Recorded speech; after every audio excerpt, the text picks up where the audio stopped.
Him. I want him. What's scarier than a demon? Maybe gaslighting. Let's break down American Horror Stories episode 5 and find out just what happened.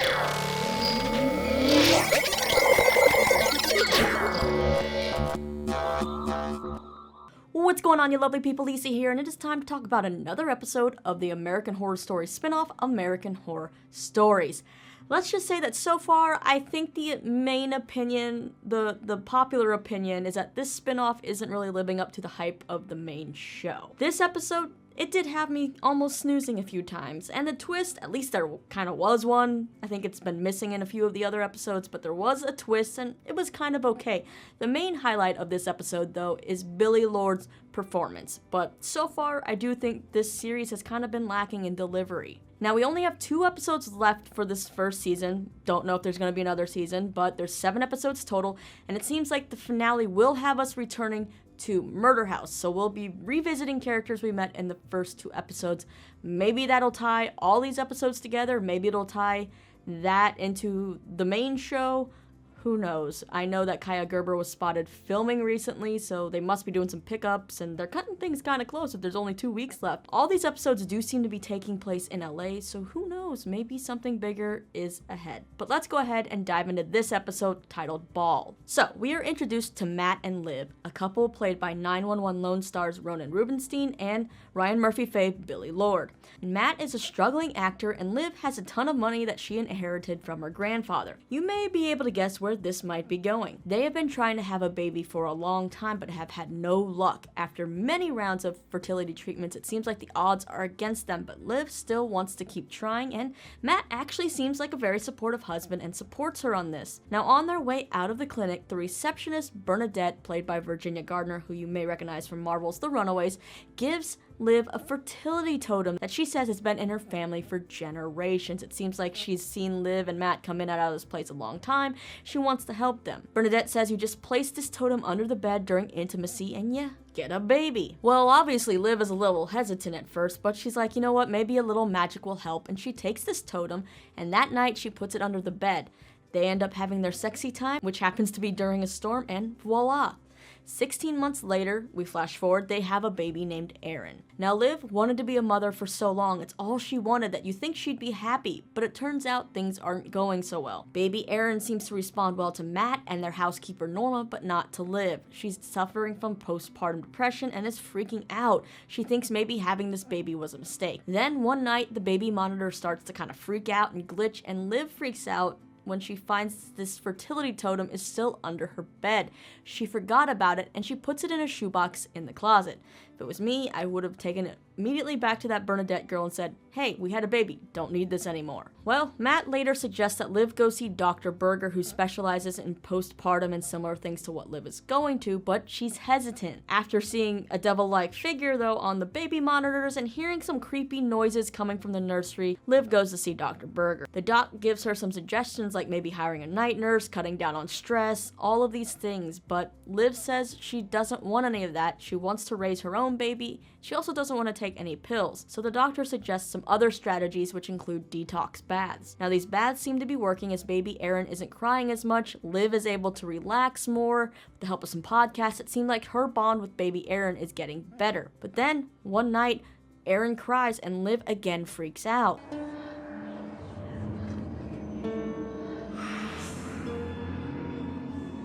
How did you get here?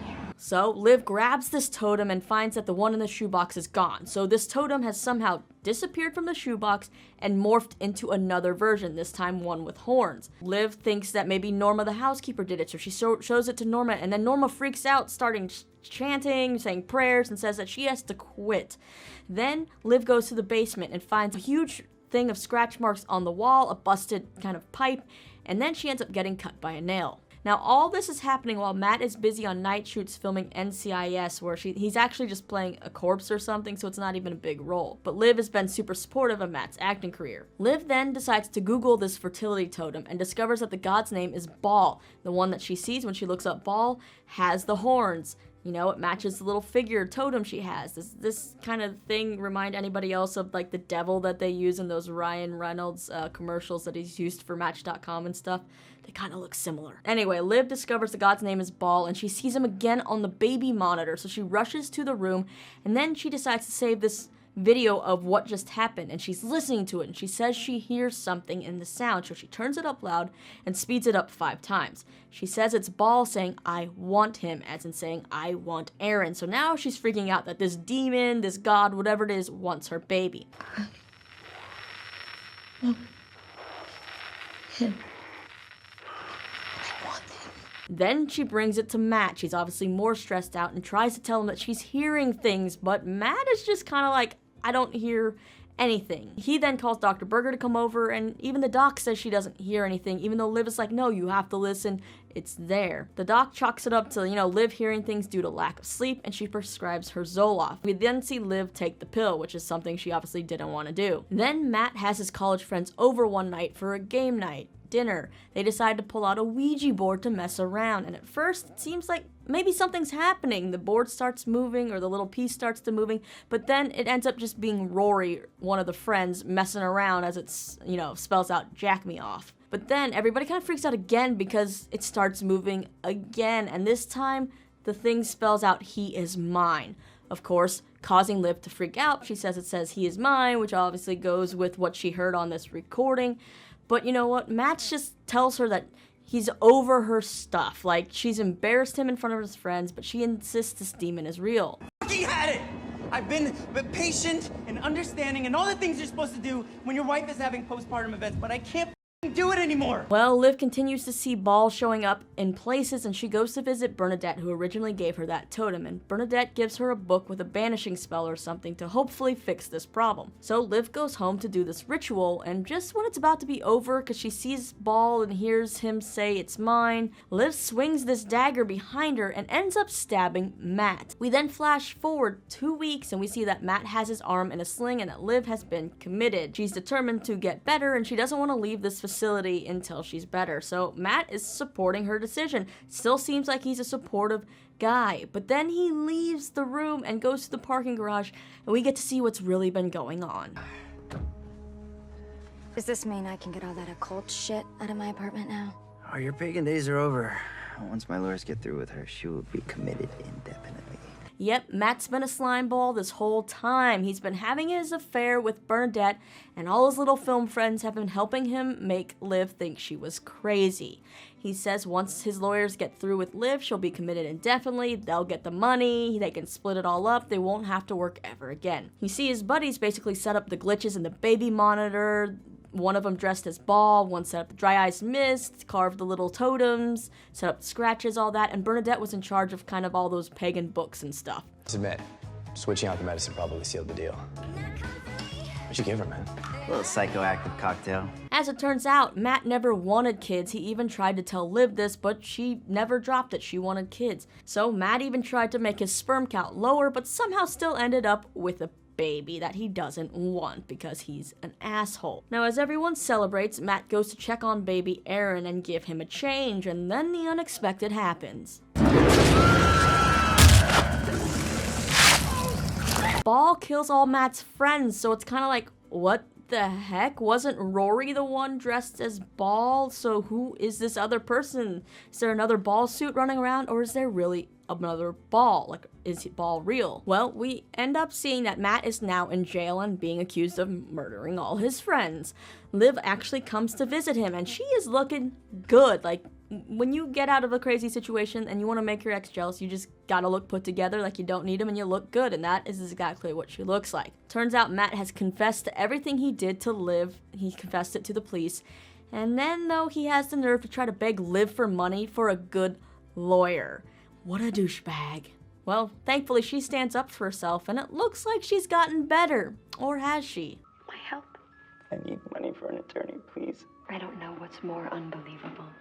Your story, or that you really think I would ever help you. Because we then head back to the house where it seems like Liv and baby Aaron are doing well. Of course, there's another storm because that seems to happen in LA, at least on this show. Real LA, we do not have that many storms unless I guess there's a demon involved or something. But Liv puts baby Aaron down in his crib, and then guess who shows up? Release me. I killed them. Release me.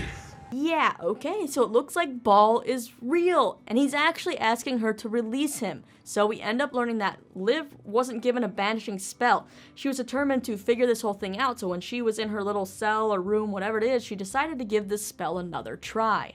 But what she didn't realize is that she gave me a real life summoning spell. Yep, it worked, and it now seems like Ball is kind of stuck here and stuck with her, so he wants to be released. And well, here comes the awkward sexual stuff, because honestly, it wouldn't be a Ryan Murphy show if it didn't exist. Like, we almost got through a whole episode without sex really being put out there, except to make a baby, which makes more sense. Yeah, but no, the weird stuff has to come, because Liv says her one condition for releasing Ball: You give me another baby. and it implies that they get it on. So I guess if Rubberman can impregnate it, so can Ball. Kind of weird, I guess.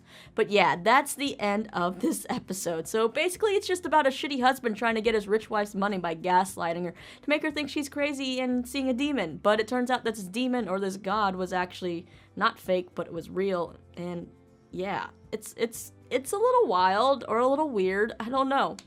Also, why do Matt and Liv wear so much damn white and cream-colored clothing? Like, is it symbolic or something? Is that just what rich people wear? I don't know. I feel like with a baby, you wouldn't want to wear so much white because they'd be spitting up on you. But whatever. I'm also kind of curious about what the original plan was for Matt to get Liv's money. Now, he didn't want her to get pregnant. He didn't want kids. Bernadette gave them this fertility totem, you know, after many tries, so the plan must have been cooking for a while, but then they actually got pregnant.